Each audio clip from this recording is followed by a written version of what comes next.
What's up YouTube, it's me Jess and I'm an opera singer. Today's sponsored video is going to be a performance analysis on the Canadian rock band Rush singing their hit Limelight. Let's go. It's a great pleasure for us to be back once again.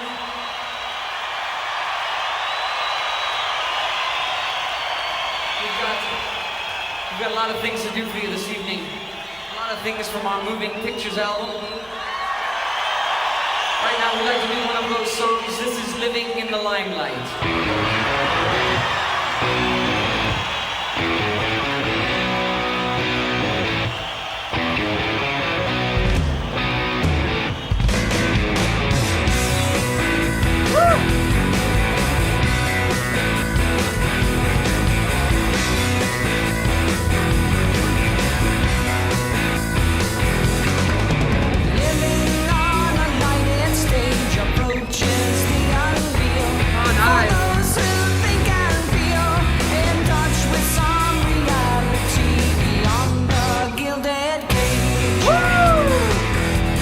Okay, I'm so thankful for the sheet music for this piece because it goes all over the place. I'll post the sheet music up here so you can see what exactly I'm talking about. So right off the bat, you can immediately see that you've got a bar that starts in 4/4 right here, and then 3 bars later, you've got 3/4. So you've got this alternating and switching time signatures. It looks like you're going between 4/4, 3/4, and a little bit of 2/4 even in his vocal line. And then to rock the boat even more, the very first bar, you start off with a pickup note.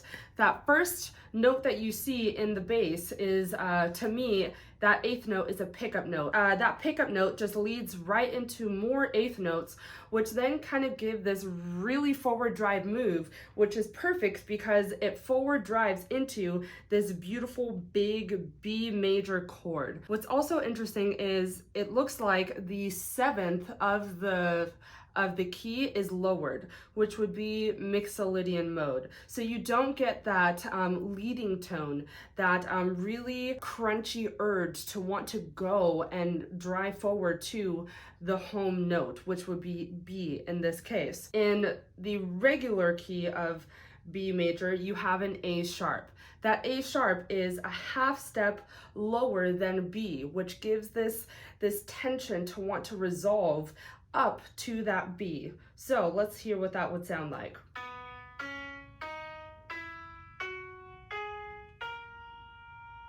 Can you imagine if I just stopped there? Where do you want to hear that note go to?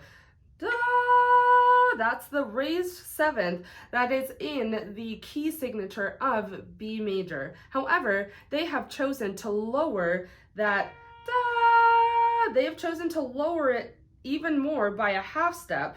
So now it's this.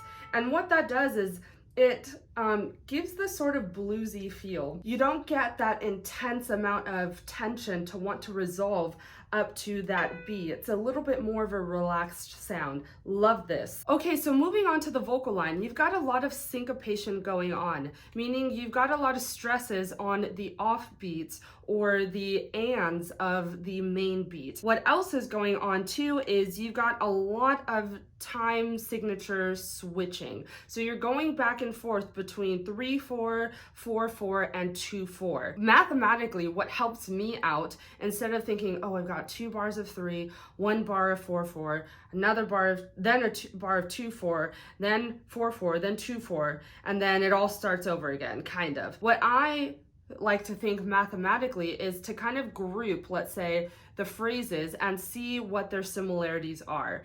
And this is actually a really great example of that. Your very first 2 bars in your vocal line, you're in 3/4, meaning for every bar you have 3 quarter notes in 1 bar, and you get 2 of these bars. So the first 2 bars he sings, living on a lighted stage, and the is part of approaches, right? Those are 3/4. Then you move on and you get approaches the unreal for those who think and feel. What my brain likes to do is Group these into two phrases. Your very first two bars of 3/4 make altogether 6/4. And then immediately moving on, you've got a 4/4 bar and a 2/4 bar. 4 plus 2 is 6, and that is 6/4. That, for me, helps mathematically make a little bit more sense into what exactly is going on structurally. It looks like the common denominator is 6, right? You can see 3, 3,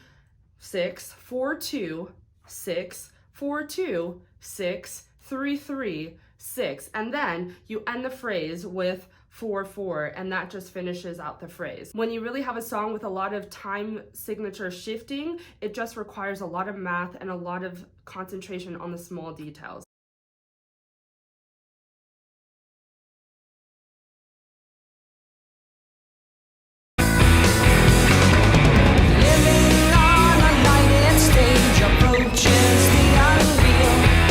Now, once you've wrapped your brain around, the common denominator is 6 when you group them into two phrases.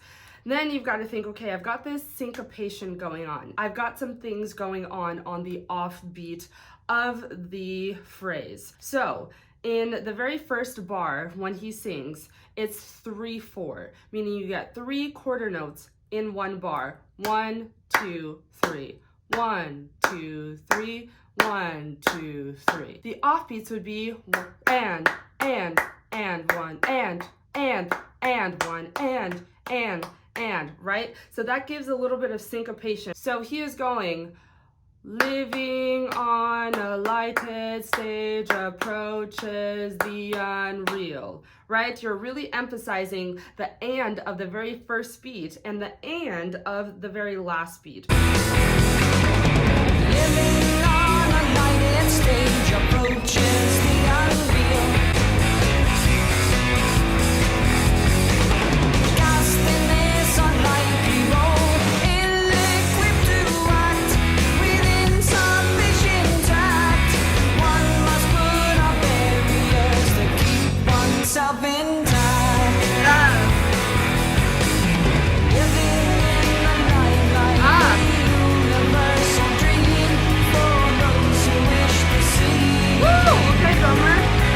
Those who wish to read must put aside alienation. Get on with the fascination. So relation beyond the body. Woo!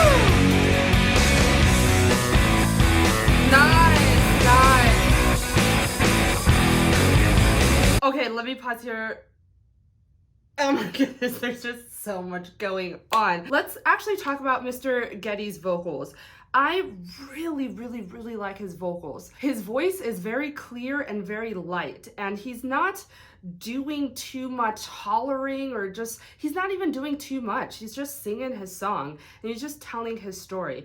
And I actually really appreciate the way that he's just delivering this message in this fashion. His vocals and the instrumentation just blend so well together. So I really appreciate that. I also want to mention that I like how he is stressing some of the words by stopping the vowel and singing on the consonants. So the first example I want to talk about is the way that Mr. Geddes sings the phrase beyond the gilded cage. So what he does is he actually stops the sound on the vowel of the word beyond, that ah vowel, stops that vowel by closing it off and singing on the N of the word beyond. In touch with some reality beyond the gilded cage. And what that does is it kind of gives a nice stress towards that word, beyond the gilded cage. And it makes perfect sense too, because that's on the downbeat, which is the strong beat within the bar. Then he goes on and sings and does this example again on the phrase, to keep oneself intact. So on the word in has an I vowel. He stops the vowel and sings on the N of the word in, and then really sings on that ah vowel, tact, and holds that out. One must put up barriers to keep oneself intact. That just kind of gives this stress on those words and kind of a forward motion drive into the downbeat of the next bar. Living in the limelight, the universal dream for those who wish to seem. Those who wish to be must put aside the alienation, get on with the fascination, the real relation, the underlying theme. What is so cool about this part is actually how it differentiates from the verse, the very beginning of the song when Mr. Getty was singing. You have a lot more consistency with the time signature. Yes, it is moving, but not as frequently as it was before. So here you start in 3/4. Living in the limelight, the universal dream for those who wish to seem. All of that is in 3/4. That's a good amount of time that we've stayed in one time signature in comparison to the previous part of the song. Then it shifts and goes into 4/4. He is singing, those who wish to be must put aside the alienation, get on with the fascination, the real relation, the underlying theme. All of that, except for the last part of theme, is in 4/4. Another good amount of time that we're staying in one time signature. And what's cool about the transition into the time signature going from 3/4 to 4/4, you really hear the momentum in the bass guitar.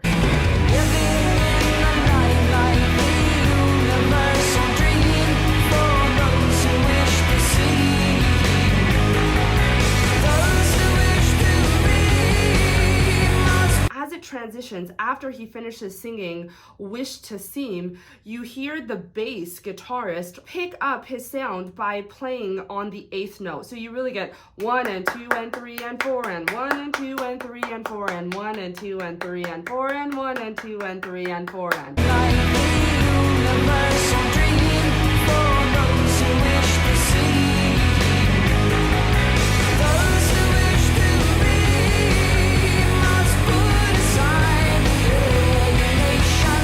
And what this does is it really lets you know that we've changed now from 3/4 to 4/4. And then as soon as this 4/4 time signature is done, you hear that constant 8th note drop out, which then means we're now in 3/4 at the end of his word theme.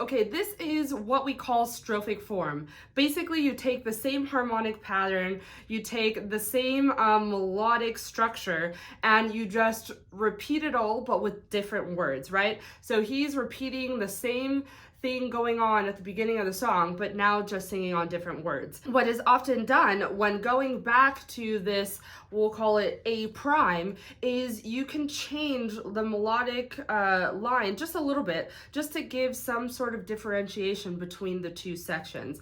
And he did this on 2 occasions, I believe. Don't quote me on that. So the first instance, we got a little bit of variety within the melodic line was when Mr. Getty sang, all the world's indeed a stage and. Before, what he was singing with this melodic line was cast in this unlikely role. Now for cast in this unlikely role, the first time he sang it, he actually kept the melodic line down. Cast in this unlikely role.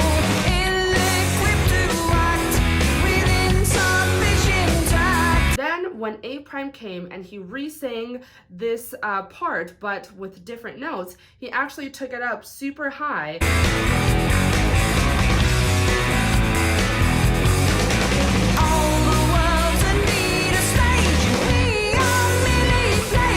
And therefore gave a little bit of differentiation between the two parts.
so much to take in. So I hope you saw me counting those eighth notes. I was going based off of the structure before when I was talking about how you hear that time change because that bass guitar is giving us those constant eighth notes. Now what happened here was those eighth notes just kept going, and makes sense because we're going into a new part of the song, which is the guitar solo. My goodness, Mr. Alex, your solo.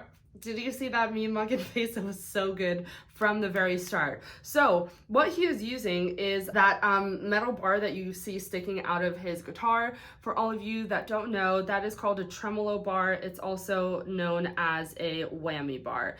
And what that whammy bar does is you can grab onto it and shake it, and that will give a vibrato effect.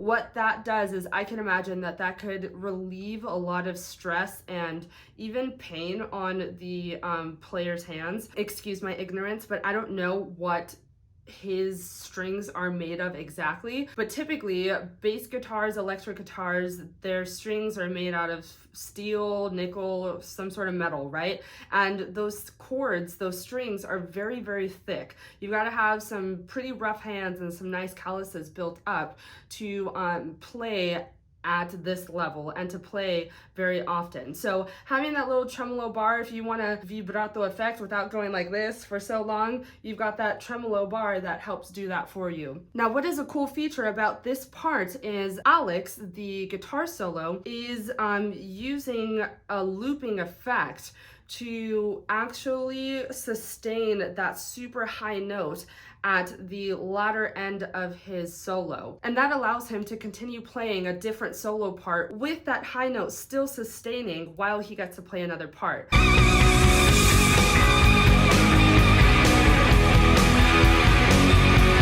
And the camera didn't pan on to where you can see him doing this at first. Thank you, sponsor, for letting me know. He took his foot as he was hitting the high note and pressed a button or something on the floor, which then allows that loop effect to start. And then you get that recording of that high note that he played. Then he continues and plays on, with whatever he's doing. The vocalist comes back in, and then you saw right now, he walked up towards the device on the floor, pressed his foot against it, and that ended the loop. That was a really, really cool effect. This also takes a lot of coordination, right? You're really in the moment, focused on your guitar solo. You don't want to mess any notes up. You also want to just be in the vibe, but you also have to remember you've got to press this thing on the floor at a certain time, press it again at another certain time to end what you had done. So, job well done. Now, on top of this guitar solo, there was a lot going on in the drum section. Now, I do not have the capacity to fully understand the complexity of the rhythmic patterns going on in the drum section. It's just too much for me. So what I have for you all is the permission of a Singaporean drummer who actually took this track and played the drum part herself on her YouTube channel. So let's go and watch that so we can fully understand the complexity of all that is going on while Mr. Alex is playing his guitar solo. So this is Christal Kuna from Singapore playing the drum part.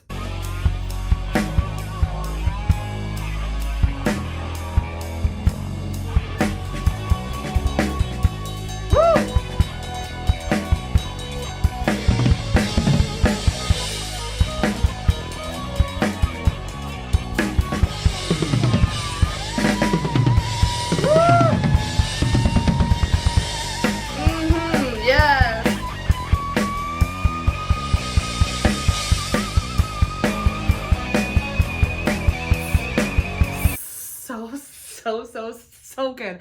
I wish I was a drummer. Christal, go on with your bad self. So what's hard about this drum part is that you have something going on in your left hand, something different going on in your right hand, something completely different going on your left foot, and then something completely different going on your right foot, all at the same time. Well, I'm not going to even try to explain how hard it is just to keep one rhythm, let alone 4 different parts going on with the different rhythms all at the same time. I just have the utmost respect for all you drummers out there.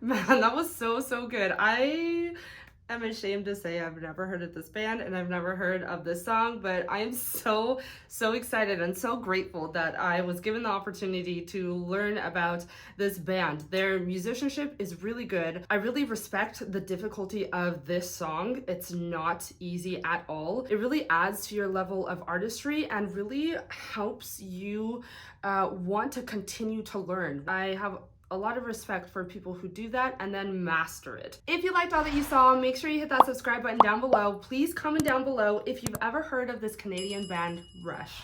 Also, make sure you turn on your bell notification so you know every time I put up a video on YouTube. If you're interested in sponsoring a video just like this, click down below under sponsor your own video. That link will take you directly to my webpage where we will go through the process of getting your favorite artists out on my channel quickly. If you're interested in any exclusive perks, such as the voting rights to performance analysis videos, exclusive performance analysis videos, as well as masterclasses and much more, check out the join button or my Patreon. My Patreon only starts at $3 a month. Very exclusive perks just for you. I hope you have a good day and I'll see you soon. Bye!